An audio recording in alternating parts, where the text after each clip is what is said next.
This is the most selling car right now, MG Windsor Pro. Now we have done an interview after 5,000 kilometers of an owner, Varun. Now, after that, in the last 2 months, he has done a lot of long drives, North India, South India, left, right, center. He belted the car. Now, after 15,000 kilometers, his long drive experiences, is the car worth for long drives? His range anxiety, real range, his new learnings about the car, new issues about the car, new accessories that he had to get to compensate for the new issues in the car. Let's talk about everything in detail.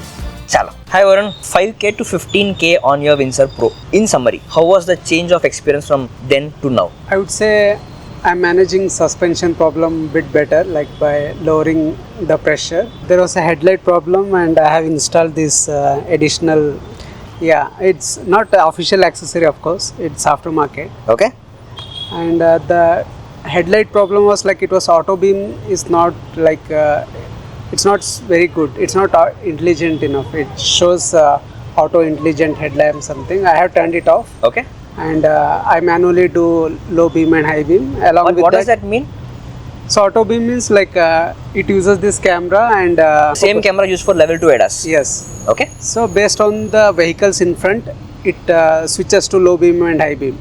Okay. So most of the times it was low beam only, but for a driver you do need high beam, right? Or even if like there are vehicles coming, because you have to see the road properly, especially in the like pitch dark. So for that purpose, like I have turned off that. I can show you inside later. Okay, now let's see the high beam in this car. This is the low beam, high beam. This is the high beam, and let's try this accessory now. This is the accessory. So this fills up this dark patches on this.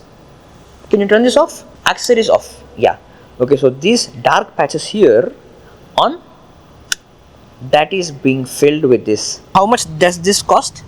It's a cheap Chinese copy. I think it's 2,000 for the lights, and for installation another 1,000. So yeah, for around 3,000 I put it. It's okay. It has like both yellow, white, and red, blue thing. I use only yellow mostly.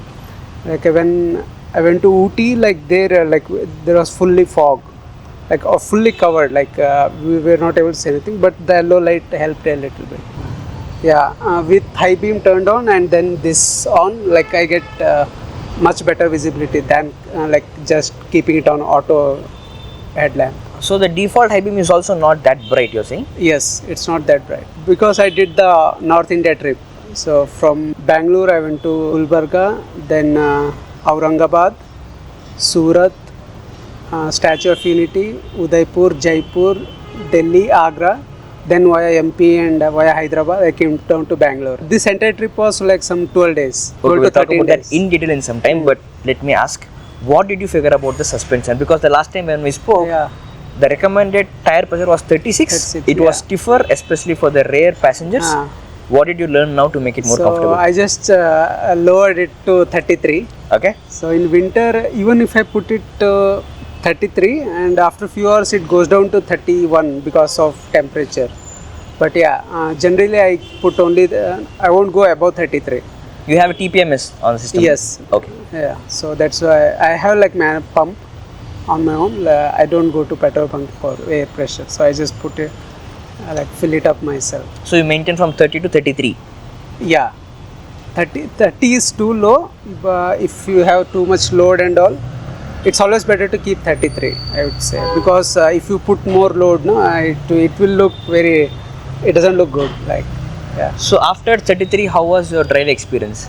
So yeah, little bit better, but I think it will have slight effect on range, maybe some 20-30 kilometer less. Lesser range? Okay. Yeah, but I think it's a okay compromise, I would say, like, because you get much better ride experience in bad roads. So the range drops because the tire contact with the road increases. It increases the friction on all the tires and hence the range drops.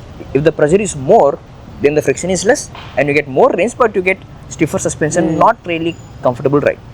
True. I think on highways 36 will work fine. Yes, so what happens is even if you keep 33 on highways on long drive, especially in daytime, the pressure goes up to 36, 37 because of continuous driving and temperature increase It gets hot. inside the tire. Right. So it automatically goes to about 36, 37. If Okay. you keep 36 and then drive on highway, it will go to 39, 40. So let's get the range out of the way. How much range you're getting now? I'm not tracking it like very diligently, I would say. It depends on which highway you drive.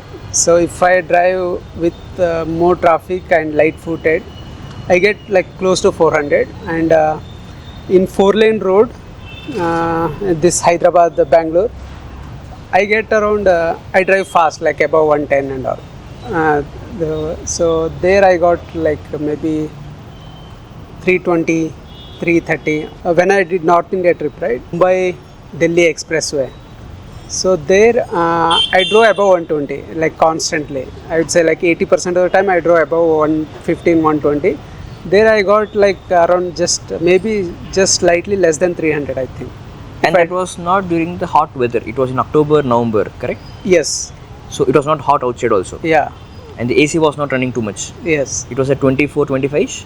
I don't know if I don't think I used AC because we traveled early morning. Maybe I used, but very little, I think. So without AC at 120 speed, Yeah, you'll get you were able to get around 300. 300. You'll be in shock, like as a user. Like when you buy car and you drive in city and few short trips, you will be usually getting at least 370. But like when you go on long trip and you keep driving fast, like you have to be mindful about the range, right? Because you have to plan the charging. it's a huge variation. Yeah, 300 to like 400. You'll be in shock. Yeah. Like you would have assumed you would reach this particular location with 50 kilometer or 100 kilometer left, but you will fall short. You will have to charge in between. You have to make plan. So yeah, that learning I got. Okay, now since you mentioned it, how did you plan your long drives, especially because there were like multiple cities across the map which you covered? How did you plan the long drives? One. Second, how often were you fast charging? Was it tough to find a fast charger or it was not working? 3 questions, you can go in any order you want. The charging infrastructure is decent on most routes. I don't plan much actually. Like if I'm going to via Hyderabad route, there are many, it's a national highway, there are many chargers. So I don't plan much. Like when the range drops, like when we are having coffee or tea after like 200 kilometers, I just make a decision. I'll charge in this particular charger. So yeah, I don't plan much. Only like if it's a completely new route, like when I did trips. So at that times I plan, but I don't think it takes much time. I'm used to it. Maybe like 5-10 minutes max. So because in the beginning, like I didn't have all the apps, right? So now I have all the apps. I become better at it. Okay. Like I'm faster now in finding and planning. In the beginning, you'll feel a bit frustrated because some apps don't list their chargers in aggregators. Sometimes you have to go, but I would say the first one is I'll check is plug share. Even in Google Maps, when I plan route, there are option called search along the route charging stations. So in my settings, Google Map settings, I've changed my vehicle as EV. So I'll get a shortcut like search for chargers. I'll just click there. I have to click the button, so it will list. Yeah, that makes easy. Also static app has like integration of multiple chargers. Like BPCL is there, Charge Zone. I don't know if Charge Zones come, but they have tie-up with multiple charging companies to list in their app, and you can charge using their app. This tells two things. One, range anxiety was never troubling you, and you are planning to fast charge after 200 kilometers is something like that. So the sweet spot is 270 kilometer in this range, like After consuming 70% of charge yes, or 60%, something like that. yeah, 70%, 70, okay. You'll feel good because you don't want to keep stopping frequently, right? Yeah. Because you want to travel, like if you travel 270 kilometers, it will be like at least 3 hours. So anyways, you need rest. You'll stop and you'll have either light snacks or food or tea, whatever. So in that's a sweet spot, I would say. So yeah, that's what I prefer. If it's like about 270 kilometer and there's a charger and which has good reviews, so I prefer that one. Otherwise, maybe even up to 250 kilometer or sometimes 300 also.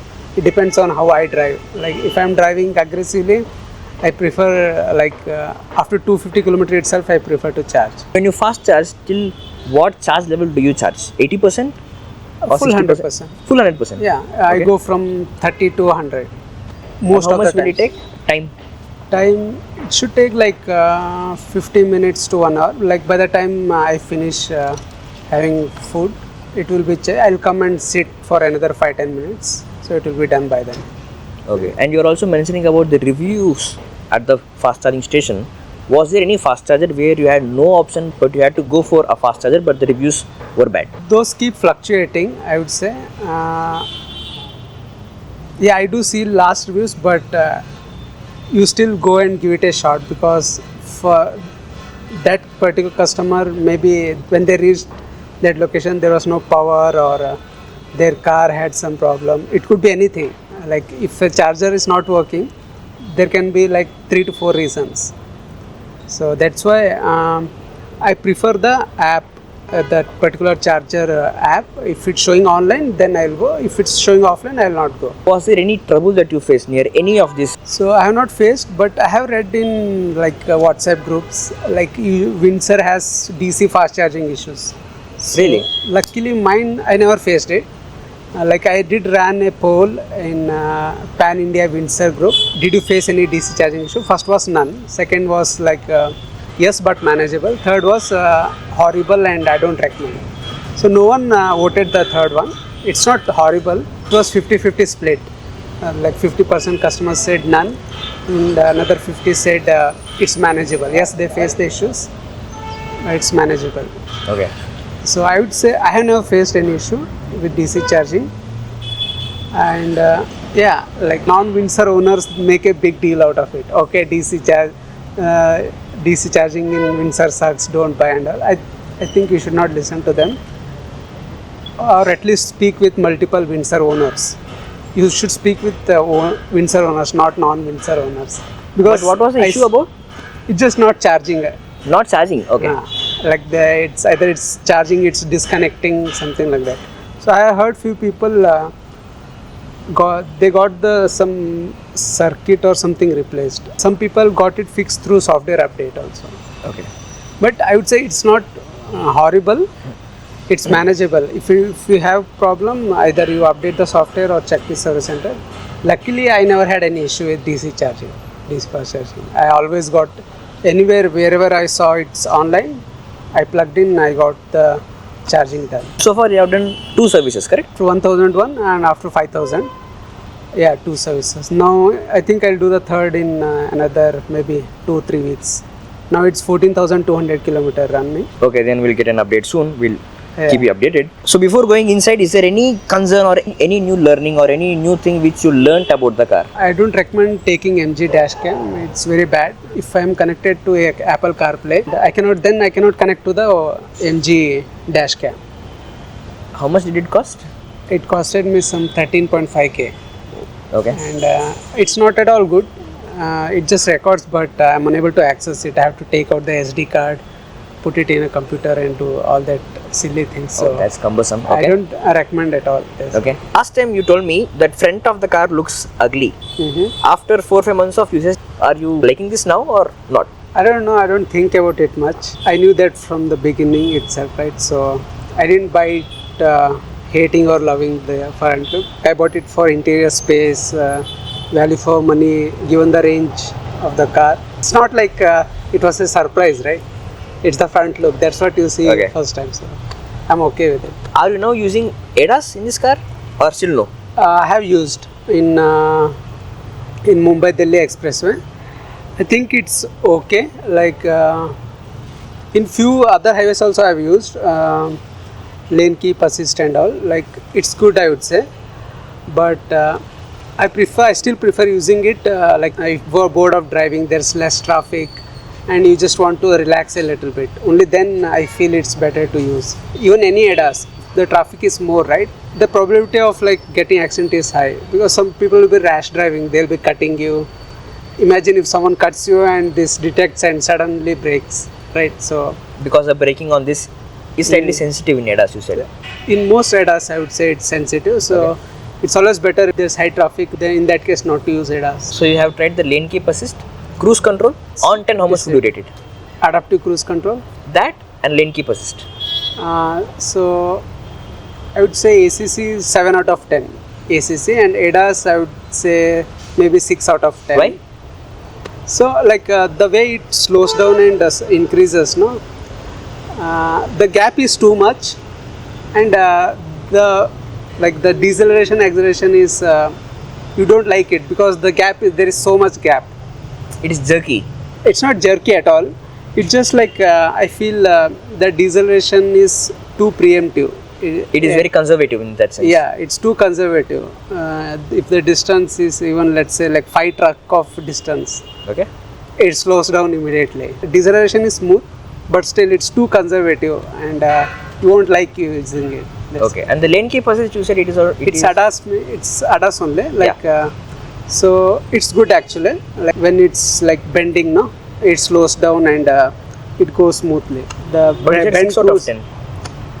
As I said, like it can be used in less traffic conditions. Since it's camera based, you don't have like blind spot monitor view and there's no radar. In the night time I cannot use it. I don't get confidence. I used it once. I didn't like it. You feel very scary in the night. You know it's a single camera based.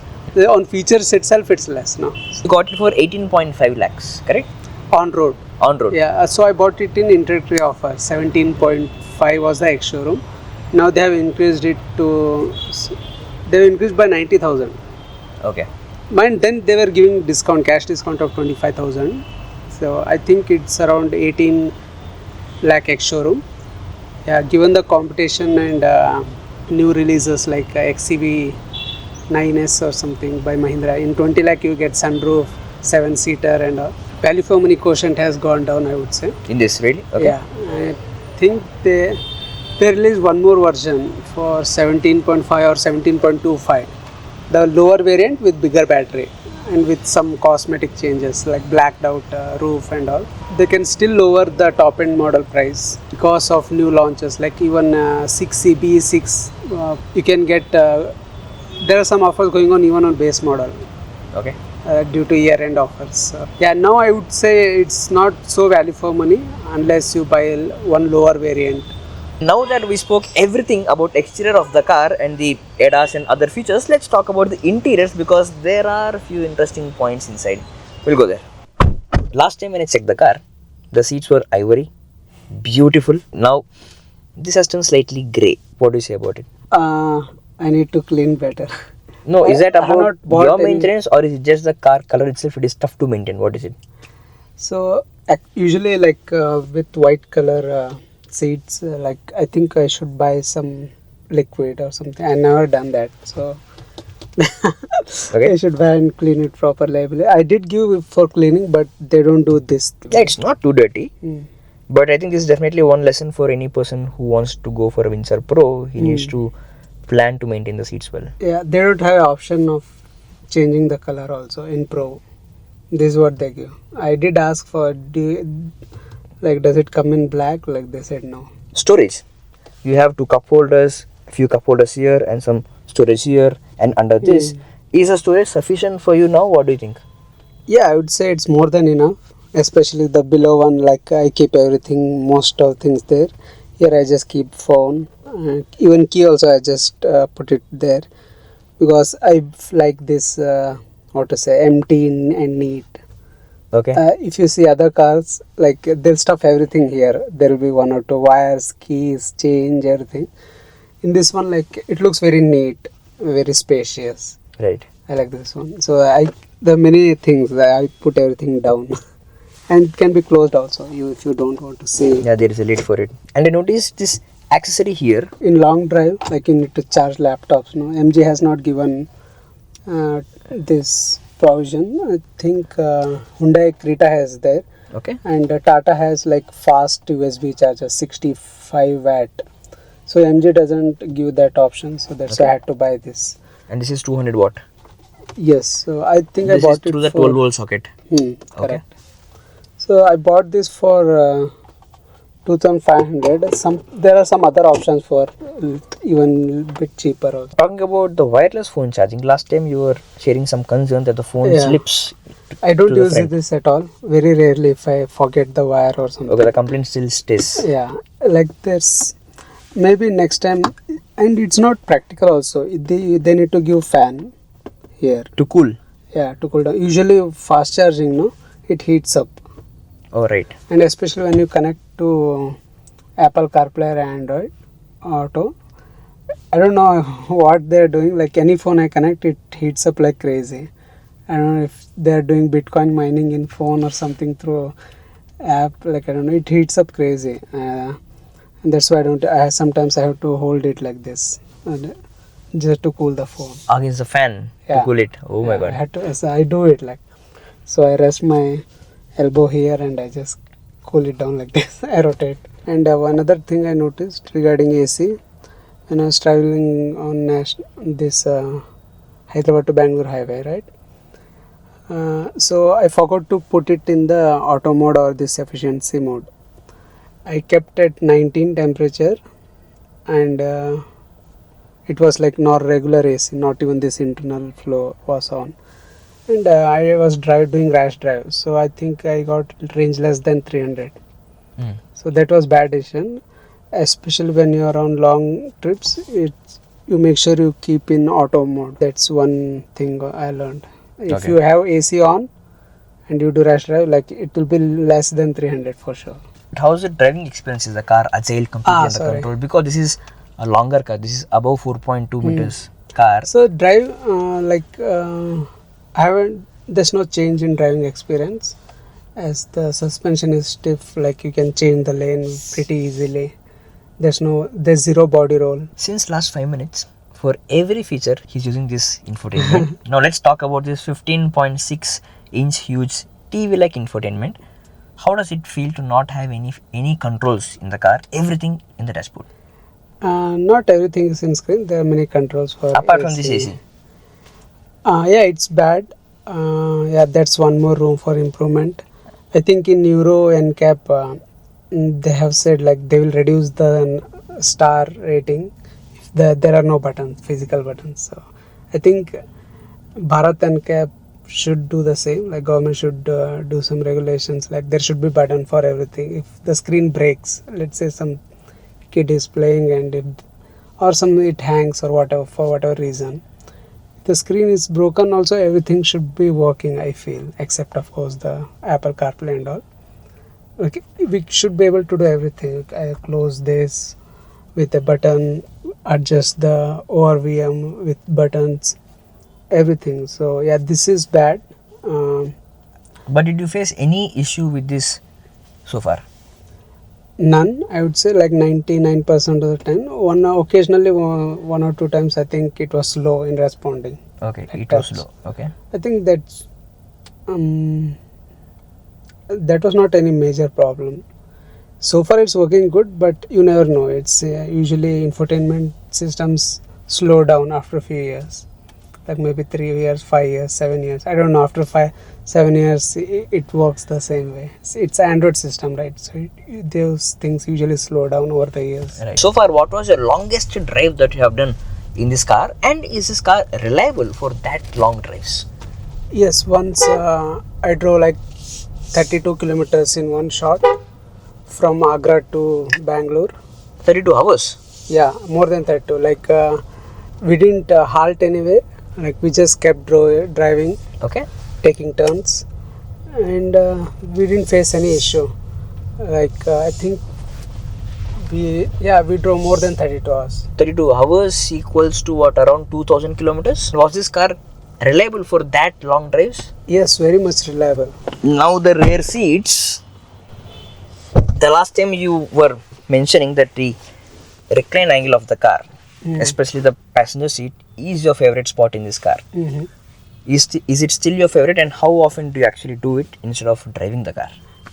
Whenever I'm not driving, sometimes I do come and take a nap here. Now with the lesser tire PSI, this must have been more comfortable than before. I would say it's not the issue every time, especially on long drives. Highways are okay. Or On highways, yeah, correct. Yeah, you don't have to worry about pressure or suspension or anything. In the highways, you can just come and take a nap easily. Yeah. And the space, how much are you enjoying the space now in this car? Yeah, very much. It's very good.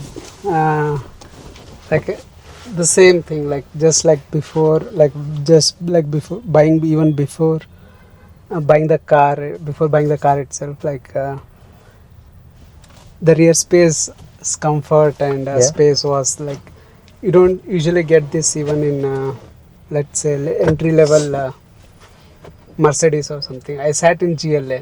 Okay. The knee room was not this much. The space is much better than each and every entry level luxury cars. Talking about the airiness, how good is this infinite panel, especially on your long drives? How much did you enjoy? Number one. Number two, how difficult was it to clean the infinite roof? Yeah, for cleaning, I would say it's not much issue. Like we have to like take one step and then clean. We cannot clean just by standing. You need to outside. have a stool to climb up Yeah. and then clean it. Mm. Okay. That's the only. I don't think that's the issue. That's like, even if you don't have glass roof and you have to clean, you still need the stool. So How often do you keep it open to enjoy the view? yeah, in the beginning I used to do a lot. Okay. But now, yeah, it has Come down. come down a bit. But yeah, I think maybe it's due to weather also. In monsoon, you enjoy more often. Like if it's raining or even if it's drizzling, you'll open it. You'll keep it open for like throughout the entire drive, I would say. In winter, it will be foggy. It will be dull weather outside. So there's no point of opening this. How was your family's feedback about the rear seats? Yeah, everyone liked it. Even both family, relatives, friends, everyone who sat in the back, like they said they have never seen this spacious car Okay. for this price. So they are happy for the purchase. Yes, Okay. Now, how's the sound system in this car? it's great. I like it. You get good bass or bass. I don't know. So yeah, you will feel that, like when I put pop songs, you can easily hear them. And yeah, there's a mode called quiet mode. So it turns off the rear speakers and tweeters, and it lowers the volume. You hear only in the front. Okay. The quiet mode, and there's a valet mode also. In case you want to give it to valet to park your car, they won't be able to mess around with any settings. So there are cabin modes. Yeah, I mean these usually you get only in high-end cars. There's one more thing of digital key. Like you can share the digital key with someone. Oh yeah. They can unlock and drive without the key. Probably we will explore when we do the range test, which is very soon. Now there is only one AC vent in the rear and there is infinite view on top. It has been like 15-20 minutes for us inside now. The car is off, no AC is running. We are starting to feel the warmth inside the car. But on long drives, on a hot sunny day, is this AC vent enough or do you feel it warm here? It's not warm. It is okay, I would say. It just they could have given two AC vents for like individual to adjust. That's the only con I would say. But cooling wise, I think it's fine. It's enough. Yeah. Okay. It's just like one huge vent, and there's only one control. So usually in other cars it's split, and there's. Now you can have two controls for two different people, but there's only one control which you can aim at only a common point that will spread between two. That they can do some other improvements like queuing tray. XCV9S has given, no? So since the knee room is more here, they can easily accommodate as it has. Yeah, correct. Because the space is more, and now you have a laptop charger and you have a USB-C. I think it's a natural progress for you to want to have a laptop that you can work while someone is driving. It would have been better if there is a tray here. Makes sense. Maybe they can give it as accessories. Or XCV9 has, I think, by standard or I'm top model. I don't know, but yeah, it makes sense to give since there's so much space. Makes sense. And have you tried to watch any OTT on the dashboard when it is fast charging? No, like I don't. Since the system is little bit slow, I prefer not to mess with it. Not to mess with it. Okay. Since there's no official support, some people do it using some browser. So there's one browser. It is open source and it is intelligent enough. You can use it only in parking mode or something. When the vehicle moves, it turns off. Yeah, there are features, but I would say the system is not so capable. Yeah, the processing happens from your phone, but the screen refresh happens from that system itself. So I would say, yeah, I mean, people say some people are using it in Pan India Windsor group. I have seen people using, and they're defending their decisions. Like it's completely okay. They've Okay. been using it for quite a while, but personally, given sometimes it hangs, so I don't like using. I don't like fiddling with that system at all. I Okay. hope it just doesn't lag for in future. That's all I want from that. I have very low expectations. I believe like it's much better to give sunblind since it lets too much light in, and those are like low effort, high impact. I believe it's just piece of cloth and one spring, maybe one tiny metal rod. So I think it now many cars are giving in base model itself. So Okay. I hope MG is listening and they give the sunblinds in the refresh. And how's the boot space in this car? It is so huge. How useful is it? Yeah, we always like that one as well. Like there was no problem of like less boot space. It was always more than enough. Charging of the car, how does it work? It supports 7.2 kilowatt home charger, correct? Yes, but I have not installed it. Okay. I use this portable 3 kilowatt charger itself because in apartment they don't give like 7 kilowatt line. That's it's limited to few slots. They don't give it for individuals. Okay. Like builder has to take and set it outside. I would say they have to go via some company third party and they charge high cost like 11 rupees per kilowatt or Wow. 20 rupees per kilowatt. And most of the big apartments they don't even allow to put charger in your own parking. How long does it take for you to completely charge the car with this 3.3 kilowatt home charger? I usually charge when it goes below 30. I haven't calculated the exact time. It definitely takes more than 12 hours, 12 to 15. Below 10 or 10 to 100, it takes more than 15 hours. Yeah, I usually charge it from when like 25, 28. So I put it for charging, it takes around 12 hours. Does it bother you like almost half a day or even more to charge? I would say little bit because since my like power supply single phase, no. So if I'm charging this, I cannot use geyser. I can use technically, but I'll get load penalty in bill, Oh. Bescom bill. So How much will that be? like I think in the beginning, when I didn't know about this, I used to get like 450 rupees as penalty for additional load. Oh, okay. Now I'm making sure like I don't get that. In the last two bills I have checked, I'm not getting that penalty because when our car is charging, like I don't use any heavy load like either AC, geyser, or maybe microwave. So I don't use those things. That minor inconvenience is there. It's not related to the car. It's related to the load issue. Yeah. Yeah, that's one.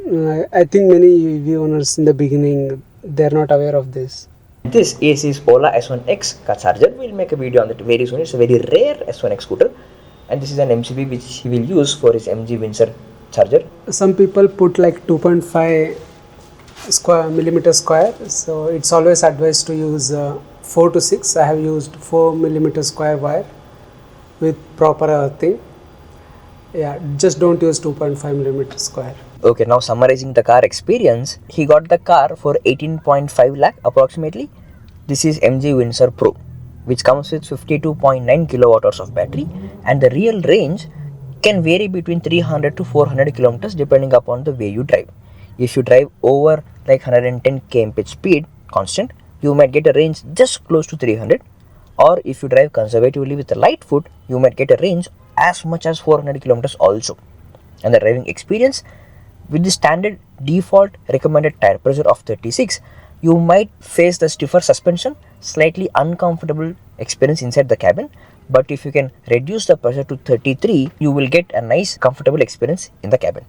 And interiors of the car is pretty good with these ivory colors, but you need to have some maintenance on it to make sure they don't turn grey. And the high beam is not that bright. He had to put in extra accessory to make it bright and comfortable, especially for longer drives. But apart from that, the overall experience is pretty good. And talking about the ADAS badge, it is good enough, but if it is a slightly emptier highway, if it is a straight road, if there are any curves or if there are other vehicles, the system might get slightly confused and it might behave slightly over conservative, which you may not enjoy. And talking about the charging, because this car gives a range of over 300 kilometers on every long drive he did, there was not much of range anxiety, and his charging cycle was after consuming 70% of charge or approximately 270 kilometers of drive, he prefers to fast charge. And these fast charges he was able to find in every place that he went, on the Google Maps, on every app. It can be fast charge or even Geo charge, Tata Power, every app possible. There were fast chargers.